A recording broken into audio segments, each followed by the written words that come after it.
Hey everyone, Nubkeks here. Welcome to my tier list for the Stukov patch here for Hero and Team League in Heroes of the Storm 2017 Season 2. So yeah, we're going to dive right into this pretty quickly actually. There's been some pretty big shakeups to the meta in this particular patch. Basically, towards the end of the Malthael patch cycle, it really emerged, I would say, that there's 4 particularly dominant heroes, kind of all being the absolute best in their role. So you had a Nubkeks being the best tank, just unequivocally Cocoon. His dive potential, his CC, his survivability, just totally overpowered. We had Genji as a sort of overpowered range damage. Uther is overpowered support. And then who's the last one? Malthael, of course, as the overpowered sort of solo laner and the most overpowered hero in the game. Now coming into the Stukov patch cycle here, we've had massive nerfs to Malthael, a Nubkeks, massive nerfs to Cocoon. We've had Uther tuned down a little bit, and then Genji tuned down a tiny bit, though not too much to make an impact. So that is actually going to have pretty big ramifications for the tier list. In particular, I think with a Nubkeks kind of moving down, because basically in Hero and Team League it would often be the case that Malthael, certainly high level play, which is what this list is aimed at mostly, it becomes less accurate as you go into lower leagues, where things get much more wild and open, as it were. Kind of Malthael was always banned, Genji nearly always banned, so it left a lot of room for a Nubkeks to be picked up, which really defined the warrior meta. He'd get through the draft fairly often and was just unequivocally the best tank. This is not the case anymore, and what this means is that there's a lot more room, we'll see this in the tier list, a lot more room for some other tanks that have been kind of out of the meta, kind of on the back line, to start coming back up and becoming a bit more prevalent. So yeah, we're going to see all that as we go through. Let's talk about tier 1 here. So the tier list, there's 5 tiers. Tier 3 is kind of like the standard tier, the average tier. Then I feel like tier 2 and tier 1 are the ones that are better, and then very much better again. Then tier 4 and tier 5 are the heroes I feel like are a bit weaker that you don't want to pick up. But tier 3 is kind of standard, so do bear that in mind as you look at this stuff. Tier 1 now, these are the best heroes in the game, I feel, for what they're going to do. I actually need to remove the update in the Stukov patch soon. I actually have updated it. So Malthael. Malthael is still, I feel, tier 1. I think Malthael is still a really good, solid hero, but I think now he's just very strong. He's not crazy OP like he was before, and there will be a little bit of a readjustment period as people get used to that. But nonetheless, he's very, very strong at like different maps and their mechanics. For example, he's very strong against the Zerg, Swarm, and Braxis. He's good against the Immortals and BOE. He's insanely good late game hero as well. He scales very well, great at team fighting, great at solo laning. He's just a very strong hero, but definitely not one that you are going to be first banning and or first picking if you sneak him through every single game. Now that's not the case anymore. He will have more weaknesses. For example, he's weaker against mobile ranged heroes that can kite him around, like Vala, for instance. But he is still very, very strong, particularly against tankier teams. You can dive in, he can counter dive, all that sort of stuff. So he's a great hero, no doubt about it, but not anywhere near as OP as he was before. And you can legitimately let him through if you are going to build a team that he's not necessarily as powerful against. Other heroes up in tier 1, Dehaka, I think still up here. He has again been tuned down a little bit, but at the end of the day, he's still a very powerful solo laner who also has a global, which just will always make Dehaka incredibly valuable in Hero or Team League. Winston, puppy, gone to the toilet. I must get him to say hello, actually, when he comes back in. We'll have Winston say hello to you all. Genji, still up in tier 1. Genji is a very difficult hero to play, so this is one of the aspects where skill cap matters a lot. I'd say in the highest leagues of play, Genji is pretty much now, for me, Winston, come here, come here, come here. Go and say hello, boy. Say hello. Oh, hello, hello. Ah, kisses. Up, down you go. Lovely kisses. Kisses are tier 1, guys. Kisses are tier 1, and doggy cuddles. Where was I? Genji. Oh yeah, so I would feel, for me now, Genji would nearly always be one of those must-ban heroes, certainly at the very highest levels of play. But this won't translate very much to lower leagues, where sort of the Genji skill cap is not being used as much, and you don't have the coordinated dive sort of play that can go on in those leagues. So that is something to be a bit more concerned about. But certainly if you are a very good Genji player, this is a great time for you to be a Genji player, because just realistically, what was one of the biggest counters to Genji, or like the biggest 2 counters really, were, you know, a Nubkeks with Cocoon, because hey, Genji jumps in with Dragon Blade, point and click, Cocoon, Genji's locked down. Now Cocoon drastically nerfed range on it, becomes much harder to actually hit the Genji. And then Uther as well, not only counters Genji pretty well, but also synergizes with him very well. And Uther is not necessarily as dominant as he was before, but certainly that was kind of the issue. You know, like Malthael will be banned. Maybe, you know, Genji or Uther or Nubkeks, one of them would be banned. You know, let's say Malthael is banned, Uther is banned, you pick Genji, the enemy team can pick a Nubkeks and Malfurion, and then they've got two very strong counters with the Cocoon and with the Silence. So I feel like with the Nubkeks being kind of nerfed down a lot as a Genji counter, this does open up. It's kind of like Genji's been slightly nerfed, but because they've also nerfed him as big as counters, he's been pseudo buffed as well. So that's definitely something to watch out for with Genji. Yeah, I think he's a very scary hero right now. I think probably the most, for me, he would be the #1. Like, I am scared of this hero in the game at the moment. Greymane, still there. He's still very flexible damage dealer, very strong. He can be ranged. He can dive in with melee. He's got good burst. He's got good wave clear. He's just very good at everything kind of in general. He's got 2 very good heroics that could tailor his playstyle to the game's needs, either focusing down the front line or being ready to dive to squish your heroes. I think Greymane is fantastic. And he's just very versatile, and that matters a lot in Hero League. You know, you can pick him up early in the draft, and he's going to be fantastic, pretty much no matter what. Already talked about Malthael. Sonya, again, still super strong solo laner. You know, wins a lot of those solo lanes, which is a massive advantage. And yeah, Sonya's just fantastic overall. Tassadar, again, he's received a lot of changes. I've actually updated my Tassadar build, which you guys should probably go and check out if you're going to be playing some Tassadar. But I think Tassadar is very good right now. He synergizes incredibly well with, you know, the Vala Oriole compositions, which can be very strong. He brings a lot of wave clear. He brings good damage in the team fight. His shields are still pretty strong. Tassadar, he's not the most popular hero, but he's a very, very effective one. I think he's actually pretty underrated right now. You know, he's after all the nerfs, and he keeps getting changed quite a lot in all the patches, and I feel like that's put people off playing him a little bit. But I think he's actually now sitting at kind of an underrated spot. He should be more up, somewhat more towards what his old popularity was. Uther, I think for me, still the best support. I think he's still the best support. He synergizes so well with, again, nearly all of these heroes. He also works pretty well against them all. So yeah, I mean, that's a big, big deal for Uther. I think Uther is still the best support, though not as dominantly as he was before. I think there's a lot more room for, you know, legitimately picking up a tier 2 support in favor of Uther if you really feel like it in a particular match. I've actually moved Vala up to tier 1 this time. For me, Vala, again, she's just super consistent range damage, which is very viable. I mean, again, if you look at sort of the heroes up here in tier 1 as well, you've got Malthael, you've got Dehaka, you've got Sonya. Like, a lot of the solo laners right now are quite kiteable, and Vala is very strong into that. Vala also opens up, you know, very strong synergies with Tassadar, very strong synergies with Oriole, all that sort of stuff. So I feel like Vala is actually in a really nice spot, and I would actually rate her quite highly in the current meta as being, you know, this very versatile, hyper carry, range damage dealer, great wave clear. Again, can adjust builds to different maps and such. I think she's in a great spot right now. And then we've got Zeratul, again, as always, up in tier 1. Very good against some of these squishier, like Vala and such, squishier heroes and blowing them up. So when you do get a good Zeratul player, it can be something that can be very impactful in these games. Moving into tier 2 then, we've actually got quite a few heroes in tier 2. I'm going to point out some of the main ones. I'll obviously tell you what each of them are, and then I'll point out some of the big changes I feel from in this particular patch, or heroes that you should watch out for. So we've got Abathur still up in tier 2, still got global, synergizes super well with, you know, Greymane, Genji clones, all that sort of stuff. So he's very good on maps where global is important, and you can get to that sort of mid-game power spike with him. Alarak's still there, great, you know, snowbally type hero.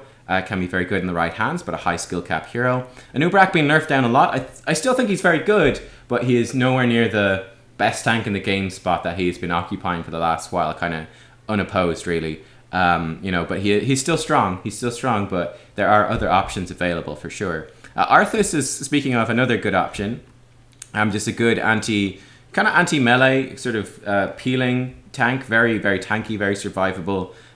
Slowing down attack speeds in areas around him. I think Arthas is a good solid tank option overall. Oriole. Oriole has a lot of fear, I would feel like, of dive, like Genji. I find personally Genji's really good against Oriole comps. You can just dive in, there's very little they can do, as opposed to, let's say, an Uther who can CC and stun lock you, or a Malfurion who can, boom, AoE silence, you're silenced for 3 seconds or whatever it is. 3.5? I can't remember what the silence duration is now specifically. But, you know, it's like, hey, big chunk of your Dragon Blade no longer any good and you're stuck here with no defenses. Oriole is much less useful against that. But you can build very powerful Oriole comps. Again, with the Vala, with the Tassadar, you can also build Oriole Gul'dan. You can very strongly, actually, double support. I need to mention this. I haven't mentioned it yet. Double support, super powerful in the meta right now. Oriole Rhaegar, even Oriole Tassadar. Oriole Brightwing can even work. Oriole Uther, maybe. There's a lot of pretty scary double support comps going on, and Oriole fits smack bang fantastically in the middle of those. For example, you know, Oriole Vala Tassadar, Oriole Vala Rhaegar, all that sort of stuff can be insanely strong. Insanely strong. Just the hyper carry to fuel the energy for Oriole. Another support to protect, keep everyone alive. And it can be extremely difficult to deal with. Very powerful in Hero League and Team League. So double support, I actually need to highlight that. That's still, it's still a thing. Hey, it's weird. It's a meta that no one seems to like, but it's very dominant. So yeah, that is something to watch out for. We have Brightwing. Brightwing's actually been buffed up. I think her new Pixie Dust mechanic is very strong, where she gives spell armor and movement speed for 3 seconds. I think that's a lot more useful in general. So I think Brightwing's actually in a relatively decent spot. She's obviously really strong in Hanamura with Bribe. Healer with the Global. One of my concerns about Brightwing, I'd even consider moving her down. One of my concerns with Brightwing is that she is ultimately balanced around the fact that she does have a Global.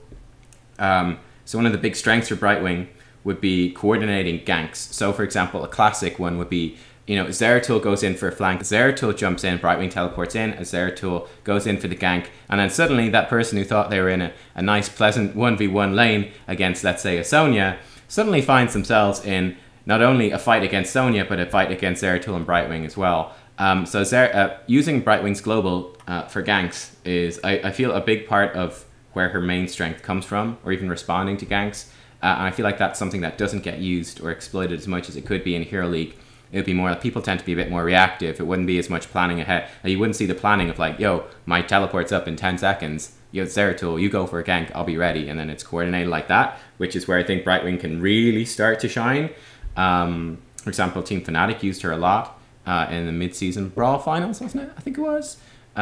So yeah, I mean, she's definitely a very powerful hero, but it's just, I'm not sure that that strength always gets exploited in Hero League. Unless it's Hanamura and all you gotta do is bribe stuff. The bruiser camp, then you're good. Cassia, very strong against basic attackers. Also synergizes pretty well with Oriole. Chen's back in the meta. Okay, so this is one of the big ones I want to draw attention to. I feel like Chen has come back in a big way as this very tanky, dive-oriented hero. Very strong in the solo lane.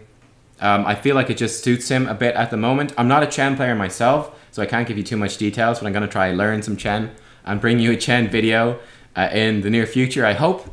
But yeah, I feel like Chen is actually very good right now. And he's one of the big heroes that's kind of surprisingly come back in the meta. He's being played in pro play as well. Chen is very, very good. So he's definitely one to watch out for. That I think it's been just completely off the radar in the previous patches. Chen is back. And if you're a Chen player, this is a good time to pick Chen back up and start finding his strengths again. And like I said, I'll try to get some videos where I can explain why, because I'm not a Chen player yet. And I'm not fully sure why he's back, but he is. Chromie, still, good burst mage. I think she's still solid and strong. Braxis, Holdet, for example, great map for Chromie. Diablo. Okay, so let's talk a little bit about the other sort of main tanks here. So we've got, like, let's say Diablo, ETC, Johanna, and Stitches. I really want to draw attention to these. So with Anub'arak being nerfed down, Anub'arak is no longer this really must-pick hero. You've got a lot more room for these other heroes. And I feel like this is one of the big changes in the warrior meta. The warrior meta has oftentimes been very much a case of there are one or two warriors that are extremely dominant that you want to pick in basically every single game. For example, we had Muradin ETC for the longest time. Recently we've had, Anub'arak and then maybe Arthas as well. Maybe Varian showing his head there. Oh, Varian. I could include Varian here as well. I feel like the warrior meta right now is actually in a spot where you need to give a lot more concern to picking the warrior, your main tank, that works with the map, that synergizes with the composition that you've set up, and that will counteract the enemy team. So it's not merely a case of we want to pick Anub'arak every game and he's always the best. Or we want to pick Muradin or ETC every game and they're always the best. And it doesn't matter, it's completely irrelevant what the map or what the comps are, it's just they are the best. Full stop, it's easy. You want to consider a lot more map and and composition. Now with the warriors, I'm picking the best one to fit. It's gonna actually have a pretty big impact on your play. So for example, Diablo I think is really strong. You know, he's got great gank, he's got good dive, good teamfight control with Apocalypse.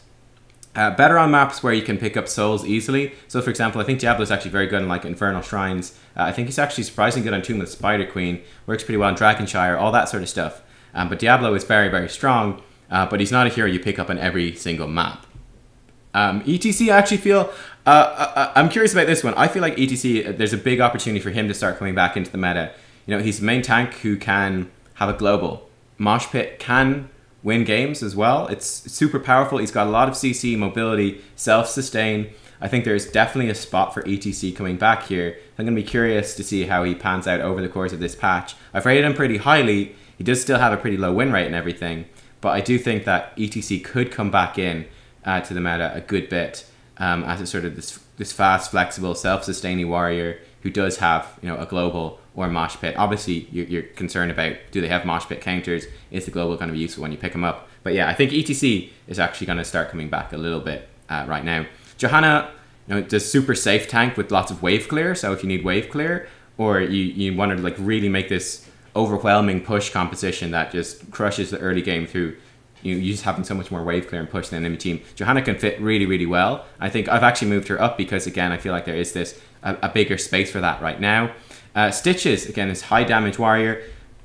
You're looking with Stitches to have targets that you can hook, and it's very good if you can have things that synergize with the hook. So, for example, classic Stitches combo, Stitches hook into Malfurion root, into Kael'thas stun, burst damage, Malfurion reduces Kael'thas' cooldowns, and voila, it's a beautiful little combo. So that's kind of a classic thing.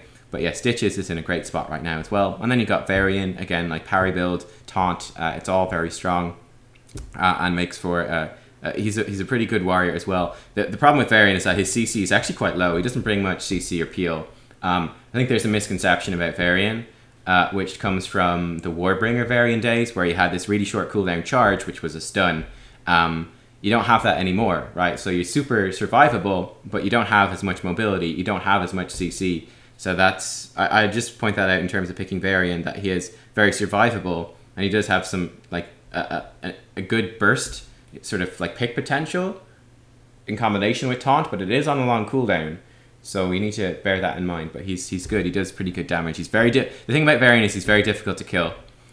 So for example, he can be very annoying for like a Vala Tassadar to deal with, for example. He's very good into that composition because he brings the shield busting against Tassadar, and then if he's in the front line, Vala and Tassadar, they're both these sort of like hyper carries, keep attacking you type heroes, and it's like Variant's like, well, you know what, I just popped my parry, you're going to give me all these resets off my parry, you don't want to attack me, so then Vala is left sitting there going like, can't shoot anyone, this sucks, I can't build up hatred, so he's good into that sort of thing. So yeah, there you go. Where were we? Okay, Gul'dan's still really good as well. Kael'thas, you know, burst mage, AoE wave clear, synergizes well with, you know, sort of stun setups. Leoric, really good solo laner, very reliable, very good against tankier teams, of course. Lunara, very strong sustain damage, AoE damage, hyper carry potential with Lunara. Yeah, she's getting very powerful mid-late game hero as well.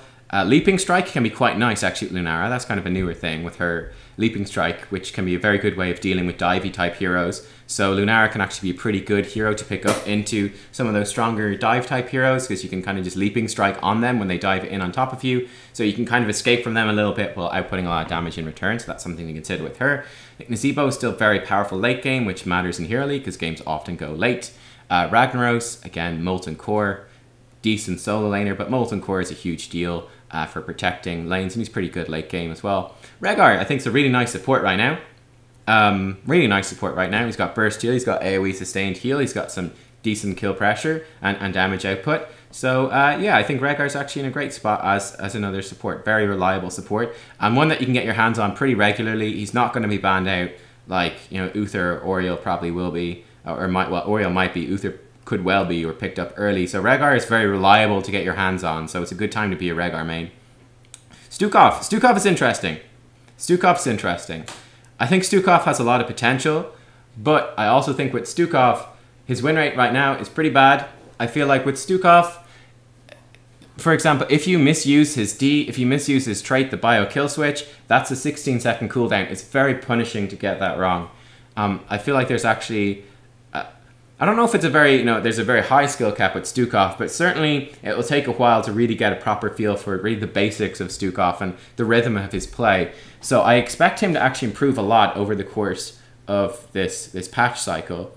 So I'm not really sure where to place him. Honestly, right now I'd be like, yeah, tier 3. I'm not really caring about Stukov. I'm a lot more, yeah, I'm just like, if they pick Stukov, I think, great, that's fine, I can deal with that. But at the same time, I can see completely outside of any balance changes, I could see him quite quickly becoming quite a scary hero once people come to grips with him and start playing him well. So yeah, I'm very unsure where to balance Stukov. Another part of it as well was that on the PTR he was bugged, right? So his level 4 quest was a Vigorous Reuptake, which improves the healing of Bio Kill Switch by 50%. That was just always active. So that really disrupted all PTR testing basically and the feel for how good the hero actually is. Anyway, let me show you the Stukov build. This is what I think is the best Stukov build, by the way. So what you want to grab is Fetid Touch at level 1. This is for your W, and it's a quest to hit heroes with your W, your Weighted Pustule. After hitting 20, reduce the cooldown by 2.5 seconds. After you hit 40 heroes, reduce the cooldown by another 2.5 seconds and removes its mana cost. This is amazing. This is amazing. It's so good. But yeah, like basically once you finish this quest, instead of being a 10-second 40 mana cooldown, it's now a 5-second free mana cooldown, which is amazing, and it's going to synergize really well with the rest of the build. Level 4, we get one good spread. So this is so when you heal 4 targets with your healing pathogen with one single one, it completely restores the mana, and it reduces the cooldown by 2 seconds. Now, sort of the key of the build comes in with Targeted Excision and Pox Populi. So Targeted Excision is a big deal. This is when you detonate exactly one Weighted Pustule with Bio Kill Switch. It reduces the cooldown of Bio Kill Switch to 5 seconds. So this basically gives you loads of healing. This is maximum healing build, right? And the theory is, well, you can keep up your healing pathogen much more frequently because it's, so long as you hit 4 targets, it reduces the cooldown, so it's up more, and it also gives you all the mana back. So you can keep your Q up quite often. Then you've got a 5-second cooldown on your Weighted Pustule. You hit that on one hero, then you explode it with Bio Kill Switch. Bio Kill Switch switches to a 5-second cooldown. So it's like every few, instead of waiting on a 16-second cooldown, you're now popping your Weighted Pustule on that one target every 5 seconds. It's costing you no mana. You get this up every 5 seconds, and then you're going to have these shorter cooldown healing pathogens, and you can just kind of by proxy be popping those for massive healing, burst healing as well. So it kind of gives you maximum healing output, kind of consistent burst healing, which is pretty interesting. So yeah, I think this is a really good talent, but obviously playing around that will take some practice. Then Pox Populi at 16 synergizes with this. So Bio Kill Switch no longer removes healing pathogen, instead refreshes its duration. So, I mean, just the synergies here are fantastic. You can throw out these every 5 seconds, costs you no mana. You've got loads of Qs up all the time.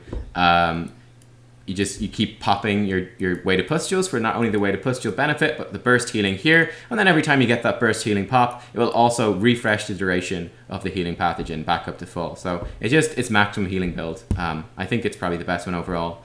Then we've got these other things here which are less important, but Massive Shove I think is the best one overall. The best heroic, and then you're going to upgrade it at level 20. And then Virulent Reaction, I haven't actually used this one myself. I think it is the best one, but detonating a Weighted Pustule on an enemy who's inside Lurking Arm roots them for 2 seconds. So obviously this adds another aspect to that whole combo thing I'm talking about, which is, well, you hit them with a Lurking Arm before you pop the Pustule, and it's a very powerful root. And you know, that it's just a huge deal. So it's a difficult thing to do. I haven't used this myself because it fits into what I feel is like, especially with a new hero, is kind of unnecessarily making the hero harder. This is very strong, but it's difficult to do. It requires quite a bit of attention. So certainly, in my first few games at Stukov anyway, I was kind of going, I'm not going to actually take this. I'm going to take something that's just easier to use, that I just don't have to think about really, so that, you know, I can just be more effective focusing on the other parts. But I think this one will be the best. I think this, roughly speaking, will probably be maybe the best Stukov build. I think it's a really good build. I think it's got a really good concept behind it. But obviously, you know, it takes some time to get used to that playstyle. And that's one of the things about Stukov too, is that the different talents change the playstyle immensely. For example, Targeted Excision. With or without this talent, you play Stukov in 2 very different ways. So, you know, his talents do change his playstyle quite a lot. You got to do some very different things. They have a very big impact on his playstyle. So I think that adds to the learning, just that learning ramp for people to get comfortable with the guy. But I think, you know, once you get comfortable with this build, it's going to be insanely good. And I'm going to start to be pretty scared of Stukov maybe in like a week or two, basically. That's what I'm trying to say here. Okay, where were we? Sylvanas, great for pushing. Oh, Lost Vikings. Important one to point out here. Lost Vikings, back in the meta. Why? Garden of Terror is in the map rotation. Hooray. Alright, that's basically it. Garden of Terror, Lost Vikings are really good. Garden of Terror is back. Lost Vikings are back. Yeah, pretty much simple as that. Tracer, I think, still very strong. Tychus is actually underrated. I think Tychus is pretty good. It's a sort of tank busting hero. And just consistent damage dealer at the back. Again, he's pretty tanky and survivable. He's got Odin as well. So he can be a pretty solid range damage dealer to pick up if you are scared of a lot of dive, because he does have quite a lot of answers to that. Zul and Sagara. These ones are very interesting to me as well. So I think Zul with his rework is in a really good spot. Let me show you the Zul talent build. I think this one is, roughly speaking, probably the best one overall. So Backlash at 1 for more burst damage. Reaper's Toll at 4 to get cooldown reduction on your Scythe, so you can cast your Scythe a lot more often, your Spectral Scythe. Tragul's Essence at 7 for sustain, lane sustain. And yeah, it's just very useful for keeping yourself sustained up. Skeletal Mages, splitting teamfights, slowing people down, decent damage. Very powerful heroic, can also absorb like Li Ming skill shots and stuff. I think it's the better heroic by far, honestly. And Echoes of Death, this is really good. After a second and a half, you get 2 more Spectral Scythes, which also travel the Zul. So you put the first one like out here, then you get the second ones will appear out here and then come in to you like that. It's really strong. They each do 75% damage. So I mean, if both of those hit, you're doing an extra 150% damage off your Q, which is kind of crazy, right? So that's really, really good. It gives Zul a lot of teamfight damage. Bone Spear then, for again, just more on-command burst damage. And then Mortal Wound at 20, obviously synergizing with Echoes of Death and Reaper's Toll, just reducing healing received substantially. So this new Zul is really interesting to me. He's not as dominant in laning in the early game, right? Because, well, level 4 is a quest, which takes a while to complete. So instead of instantly getting, and Tragul's Essence is also a much slower talent in a way. So compared to the old Tragul's Essence, Rathma's Blessing, his early game is much less dominant. It's much less just easy and mindless in a way.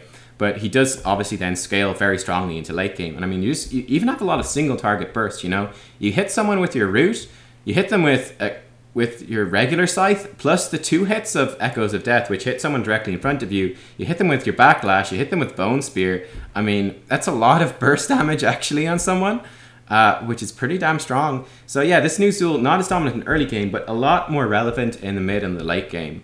Thanks to really Echoes of Death, I would say, making a big, big impact. So that I'm curious to see how Zul works out. I mean, I could realistically see him even moving up into tier 1 potentially, and certainly on some maps where he's strong, where wave clear and rotating between lanes is a big, big deal. Normally his weakness before was that he would fall off kind of late game, because in the team fights he's kind of useless. Now with this build, I feel like he's actually decent enough in team fights and in the late game. Not necessarily amazing, but still very strong and actually pretty scary. He does good stuff. So Zul is definitely a hero to watch out for in this particular patch, and it's a good time, again, to be a Zul main. Sagara, again, this one's really interesting as well. Why Sagara? What's up with that? Thing about Sagara, I feel like Sagara is actually very good against a lot of the dominant solo laners. I think she's very good against Dahaka, Sonya, and Malthael, because, well, hey, she's ranged, she pushes really hard, she also has a global, she's got good vision for watching for flanks and stuff. So yeah, that's basically the deal with Sagara. You'll probably notice at the moment, if you keep up with win rates and stuff, she's got a really high win rate. Why does she have a really high win rate? I think because she just has a great matchup into a lot of the dominant solo laners right now. And it's kind of as simple as that. She's ranged, she pushes really hard, she's safe, she has global if she wants to. And that's basically where she is. It's just, she just fits the meta really, really well. So yeah, Sagara is definitely one to watch out for. And again, he's kind of underrated, I feel, at the moment, but who can function very, very powerfully. Going into tier 3, these are the heroes. Again, they're not bad, they're average, they're fine, they just don't shine as much as the others. We got Artanis, Azmodan, Diva, Falstad, Karazine, Kerrigan, Jaina Illidan, Lili, Li Ming, Lieutenant Morales, Medivh. Very high skill hero right here that would only really be relevant, I'd say, in the highest leagues, like Master, Grandmaster, really. Anything below that, I'd move him down, to be honest. Muradin, Nova, Probius, Sergeant Hammer, Butcher, it's Thrall, Tyrael, Tyrande, and Zarya. So again, to reiterate, these heroes are good. Sometimes they're very good. Sometimes you might want to even pick them up very early in the draft. But they're just not going to be picked up as consistently or be as consistently good as some of the others, or they're just not tuned as highly. Some interesting ones here. Okay, so Tyrande, pretty interesting to me. I was actually going to move her down because I think she was pretty rubbish, actually. But then Blizzard went and they just buffed her up. I think they improved her damage or healing something like 6% in the patch. They made a few of her other talents better and stuff like that. So I'm kind of cautiously keeping Tyrande at tier 3. She might be okay now, but again, it's very cautious here. I think, you know, there's a lot of potential for Zarya or like Tyrael to move up quite a bit in the tier list here. But I think this is fine. I mean, like these heroes, they're good, they're solid heroes. They do a good job. They're often underrated and you're not going to be picking them up all that often, but they can work quite well when they do get picked up and played by someone who's good on them. Maybe Zarya could move up to tier 2 fairly easily, the most easily out of all of them, but I don't know, Asmodan's also not bad. I don't know. Honestly, they're great heroes for the most part too. Tier 4 and tier 5, this is where things get a little bit worse and the heroes aren't quite as good. So tier 4 I think are a bit weaker, but you can pick them sometimes. So again, Cho'Gall can be good, but they are obviously, you know, they struggle against Malthael, Tychus, Leoric, anyone with max HP damage, all that sort of stuff. So they're a little bit, you know, they're clunky enough to draft, but they can work. Lucio actually got some buffs, which has brought him back a little bit. I don't think he's back in the meta yet. And just with a lot of the others, you'll notice a lot of the supports I rate quite highly. It's difficult to justify Lucio in that scenario. But I wouldn't be surprised to see him start coming back in the meta soonish. Rexxar can be good in the solo lane if you pick him into a winning solo lane. But I just feel he's a little bit underwhelming. His team fight's pretty rubbish. It's literally just like, I want to win this particular solo lane. And that's all I want to do. And you know, he's very good at that, but not much else. Samuro, this is an interesting one, who I think could come back. I think there's a very high skill cap for Samuro that can be exploited. I had an interesting video playing against Wooby on Samuro. Obviously, Wooby, currently the best solo laner in the world. He's on Team Fnatic, currently the best team in the world. And he was playing Samuro and using Illusion Master plus like this mirror image cooldown reduction thing to just be all over the map. It was on Dragonshire. It's just like he's always pushing lanes. He always has control of these beacons, and just having that global presence, that's very, very difficult to do. To play him like that, it's very hard. So I don't expect many people to pull that off. But certainly, you can play a much more simpler Samuro, which is, you know, the sort of the dominant Samuro of, you know, the lower leagues, where he's very good actually, which is just sort of more is YOLO split pushing and doing objectives and stuff solo, and he's quite good in that scenario. We got Valeera, who again I still feel is fairly underwhelming, and Zul'jin, who I feel again is also fairly underwhelming, certainly in Hero League, because it kind of requires a team built around him. It's a little bit clunky as a hero. I mean, like, you can totally do something like Morales, Zul'jin, and like Braxis, for example, can be very dominant, but it's in a hero in Team League, it's probably not going to work as well. I think tier 5, these are the worst heroes, and you really don't want to be playing them much. Gazlo, Murky, and Raynor. Maybe Murky actually more so with Garden of Terror. I think he's pretty decent on that map actually. But yeah, I just feel like these ones are just very weak in comparison to the others, and there's really, certainly for higher level play, there's no real reason to be playing them all that often. And yeah, that is what the tier list looks like. So again, pretty big shake up to the warrior meta, I feel.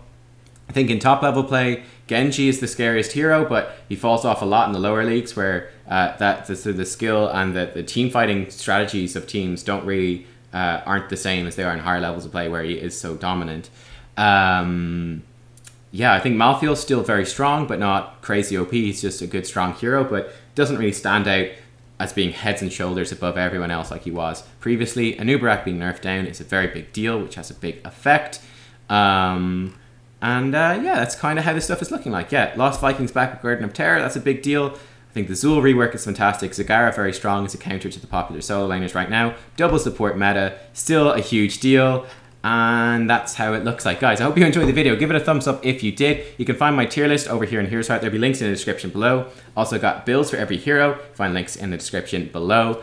I'll keep the tier list updated like every week or two over the course of the patch. So if you're watching this tier list video a little bit on, make sure to check the updated tier list. And make sure you're also watching the correct version of the tier list. I just got a comment like 2 days ago, someone watching a tier list from like 3 months ago going, OMG, why are they rated down here in like tier 4? It's like, well, they're rated down there in tier 4 because that's from 4 months ago when they were bad. Whoops. Anyway, So yeah, make sure to do all that sort of stuff. I'll have plenty more Heroes content coming out soon. I'll also be streaming quite a lot on my channel on Xola as well. So do check out the live streams too. There's lots of stuff there I think you'll enjoy. And yeah, there you guys go. Hope you enjoyed. Wish you best of luck in 2017 Season 2 here with the Stukov patch. And I'll see you all next time. Thanks for watching. Bye-bye.